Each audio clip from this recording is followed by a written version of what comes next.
Dat het begin van baie kleins af, waar ek nie opgelet nie, so baie mense nie oplet nie.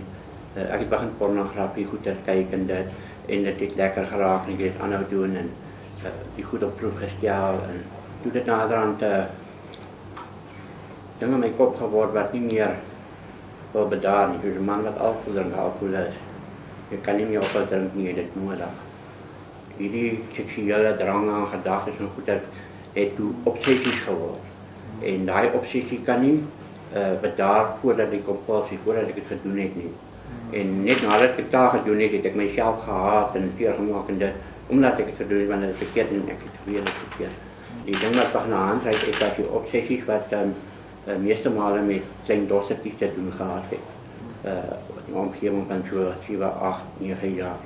Dat het my bevredig of laat beter voel as ek hulle iets geleer het van seks en dit hulle was onkundig en al sulke dinge en na die tyd het dit seer gemaak en ek wou dit nie doen nie en dit was verkeerd gewees en dit maar aan die ander kant het dit al hoe lekkerder geraak en dit word werklik soos 'n siekte, soos kanker of verkoue.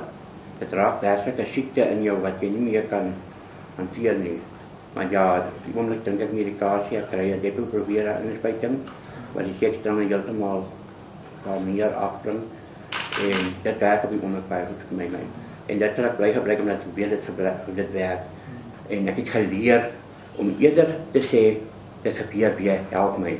As omdat dit weer te gebeur en nog 'n kind seer te maak, nog 'n vrou seer te maak, nog 'n huwelik op te mors. Is daar hoop vir ouens wat 'n stryd voer teen seksverslawing? Ja, dis hoekom ek hier sit. Daar was hoop vir my. Ek wil sê genesing vir my, alhoewel ek moet nog aanhou pille en dit ry. Ek is genees daarvan. Maar ja, as jy net wil praat. Maar dit is 'n moeilike ding. Ek meen, 'n man gaan nie vir sy vrou sê, "Hoor jy, ek het gisteraan saam met die vrou geslaap want ek kon dit nie keer nie." Dit is moeilik. Daar definitief hoop. Gaan praat. Al kos dit jou huwelik, al kos dit jou kinders. Dit is nie die moeite werd om dit te doen en die ander mense se lewens op te voeder nie, omdat jy nie wil praat nie. Ongelukkig is daar 'n seer aan verbonde, ongelukkig is daar 'n prys om te betaal. As jy vroegtydig gaan praat en binne die begin van ding praat, gaan baie probleme uitgeskakel word. Jy gaan gebehandel word voordat jy jou vrou begin verneem. Ek meen 'n mens sien mos dadelik ek masturbeer nou 3 keer 'n dag. Dis nie normaal nie. Gaan dan vir moenie dat jy 10 prostituie later gesien het en 20 keer 'n dag masturbeer en dan sê, gaan in die begin definitief daar's hoop, daar's genesing, daar's behandeling. Sielkundiges, terapeute gaan. Daar is definitief hoop, dit kan genees, regtig.